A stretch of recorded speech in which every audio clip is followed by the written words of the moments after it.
My name is Ilkka Kalliomaa, and I work with the FinnishConsulate here in New York. My job is my title is the Culture Attache, which sounds very flattering. But my job is really to help the different type of artists coming this way.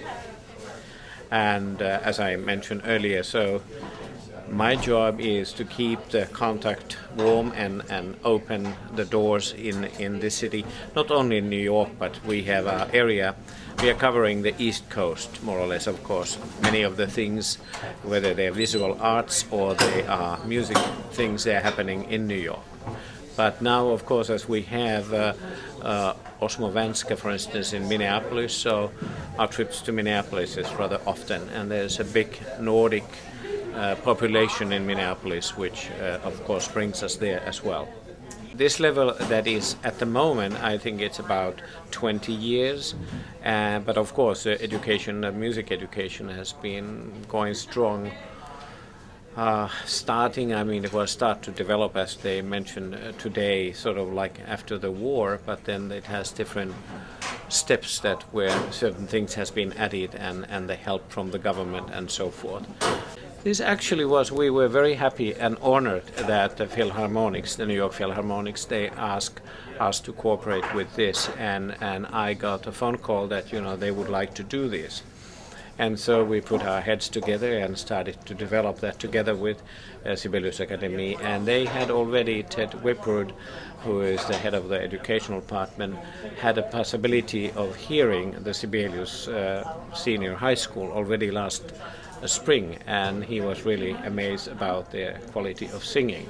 So that was then the choir that we sort of thought that will come here, and then we discussed with Sibelius Academy that what kind of combination of who we should bring here, young people, either a chamber orchestra, and that is the question is money, of course, and then we end up doing the quintet, which is going to have the final concert tomorrow.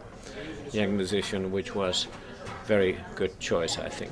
We started to look the money, how much there is, how much it's going to cost. To make the lodging. Lodging is very expensive. The airfare is actually pretty reasonable at this time of the year. So we discussed, and each of the Sibelius Academy people as well, the chorus people, they send applications to different foundations to ask the money. Some of them had already some money to put into this. We made the budget. Then we asked money and support from our foreign ministry, which gave some money. The city of Helsinki gave money. And then the Philharmonics, they had their own, and they more or less did the local arrangement together with the New York University.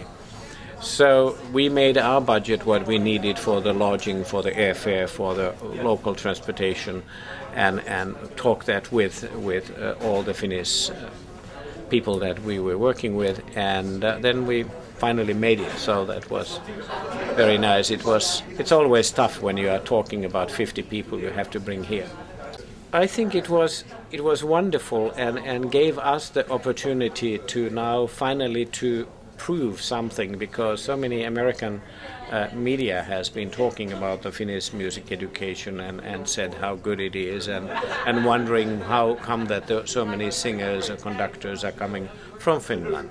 So this was our chance to show that where it comes from, what we do with the music education starting very early age, and how that develops then, and how people get to Sibelius Academy and to the higher level of studying music.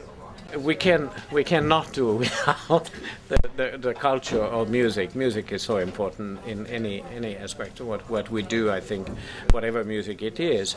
And Finland has become very also famous now with the hard rock and such. It's not only the classical music, as you probably have heard, that some of the Finnish band has been very successful in America as well elsewhere.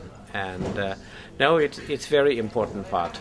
Art in general, how can we live without it? And music, I think it's even more so. I think today has been teaching us quite a lot. So we have heard also the American point of view, and now we had the chance to show off something, and now it's us to sort of shape up the next step, what we would like to tell, how we do and what we do in Finland differently or same way as in America. As today has been said many times also, is that Finland doesn't have too many foreign peoples. It's very small population of any immigrants there. We also have the common religious, which is about 95% Lutheran, whether we all go to the church constantly or not, but the country is like that. And so it's small, and like Esa-Pekka was saying, that everybody's in Helsinki, they sit in the same bars and they change ideas, and that's how people know each other. We all were very, very amazed to hear all the things what, for instance, the Philharmonics are doing for the youngsters. We do have those programs as well in Finland, but I think there are lots to learn from them also, what they are doing. We have for the symphonies something, we have also for the Finnish National Opera has done a very extensive program for the children, the very young ones as well, so that I think that is important also for the future, that we will teach the children and their parents to appreciate what classical music or any kind of music is. So that's the coming audience or the performers.